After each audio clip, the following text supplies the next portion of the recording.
朋友们，大家好，我是小鹅。今天用莲藕、玉米、胡萝卜分享一道美食。莲藕切成丁，放一把绿豆里。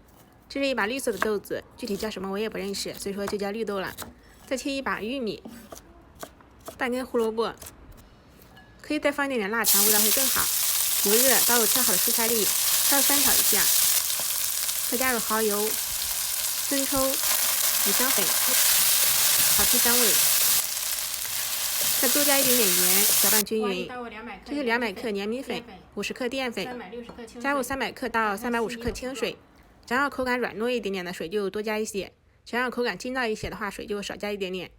搅拌成没有颗粒的糊状。放入炒好的蔬菜粒，搅拌均匀。取一个平底盘，刷上一层食用油防粘。倒入准备好的蔬菜、面糊，摊平。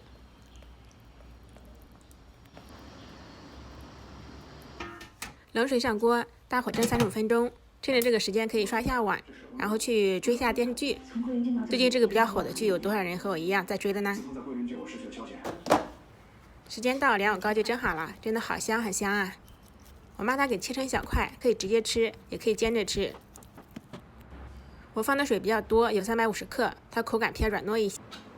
莲藕是脆脆的，然后玉米是有点甜甜的，真的是特别特别的好吃。